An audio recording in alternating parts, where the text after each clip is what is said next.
आंखों की रोशनी के लिए शानदार वजीफ़ा, आंखों की बिनाई के लिए रूहानी इलाज। लेकिन उससे पहले मैं आपको कुछ होम रेमेडीज़ और कुछ नुस्खे बता रहा हूं। अगर आपने इन नुस्खों पर और इन वज़ाइफ पर अमल कर लिया तो इंशाअल्लाह ताला अगर आपकी आंखों में चश्मा चढ़ गया है तो चश्मा उतर जाएगा। अगर आपकी आंखों की बिनाई कम हो गई है ना तो आपकी आंखों की बिनाई वापस आ जाएगी इंशाअल्लाह ताला। मेरे प्यारे, सबसे पहली बात आप ये समझें, आंखों की बिनाई कम क्यों हो जाती है?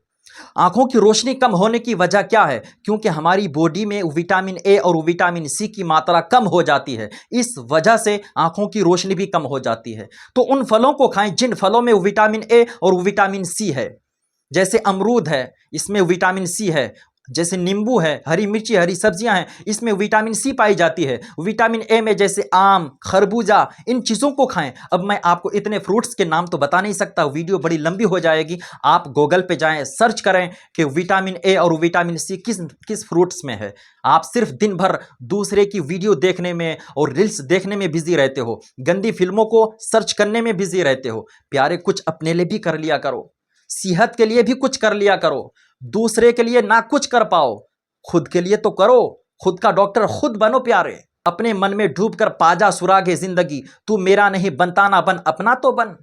आप हरी चीजों को देखें। हरी चीजों को देखने से आंखों की रोशनी तेज होती है। सुबह आप निकलते हैं, सुबह निकलते ही हरे दरख्त को, हरे पत्ते को, हरी घास को देखा करें। उनको देखने से आंखों की रोशनी तेज होती है, आंखों की रोशनी बढ़ती है। और हफ्ते में एक मरतबा फिश ज़रूर खा लिया करें, मछली खा लिया करें। अगर आप नॉनवेज के शौकीन हैं, अगर आप नॉनवेज नहीं खाते हैं तो दूसरी चीज़ों को खा सकते हैं। और बादाम भी खा लिया करें। ये जो बादाम है ना, इसको अल्लाह तबारक व तआला ने इसलिए आँखों की तरह बनाया है। ये बादाम आँखों में काम करता है प्यारे। और इसको खाने का नुस्खा मैं आपको दूसरी वीडियो में बताऊंगा। ये वीडियो बड़ी लंबी हो जाएगी, इसलिए मैं आपसे गुजारिश करूंगा ये बादाम ज़रूर खाया करें। ये आँखों की शक्ल में है और आँखों में ये बादाम काम करता है, आँखों की रोशनी बढ़ाने में काम करता है। अब आइए आपको मैं आँखों की बिनाई के लिए रूहानी इलाज बता रहा हूँ। हर नमाज के बाद 11 मरतबा इन दोनों उंगलियों पर या नूर पढ़कर दम करें और अपने आंखों के पलकों पर इस तरह से मल लिया करें,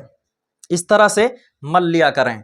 आप हर नमाज के बाद 11 मरतबा या नूर पढ़कर इन दोनों उंगलियों पर दम करके अपनी आंखों के पलकों पर लगा लिया करें। तो अल्लाह ने चाहा तो आपकी आंखों की बिनाई वापस आ जाएगी, अगर ठीक है तो बरकरार रहेगी। और दूसरा वजीफा ये है, या बसीरू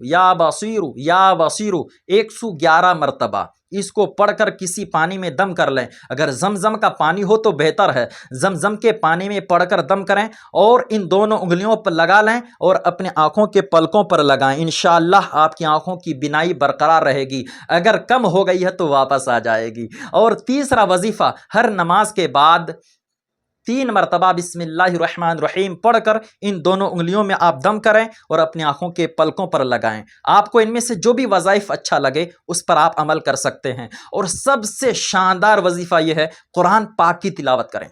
आंखों की रोशनी के लिए शानदार वजीफ़ा है, कुरान पाक की आप तिलावत करें। मेरे गांव में एक आदमी है, उन्होंने मुझे बताया कि मेरे आंखों में चश्मा चढ़ गया था, लेकिन मैंने कुरान पाक की तिलावत शुरू की। जब से मैंने कुरान पाक की तिलावत शुरू की है, कुरान पाक की तिलावत की बरकत से चश्मा उतर गया है, चश्मा की ज़रूरत नहीं पड़ रही है। सुभान अल्लाह। देखें आप, कुरान पाक को तिलावत करने की बरकत ही है, आंखों से चश्मा ही उतर गया। तो ये कुरान शरीफ ताक में सजाने के लिए नहीं है प्यारे, इनकी तिलावत क्या करें। कुरान शरीफ की तिलावत करोगे तो दिल भी ताज़ा होगा, आंखों की रोशनी भी बरकरार रहेगी। अगर कम हो गई है तो वापस आ जाएगी इंशाअल्लाह। अल्लाह की बारगाह में दुआ करते हैं, अल्लाह ताला हम सब की आंखों की रोशनी बरकरार रखे। और जिनकी रोशनी कम हो गई है, देखने की सलाहियत कम हो चुकी है, अल्लाह तबारक व तआला उनकी सलाहियतों में इजाफा अता फरमाए।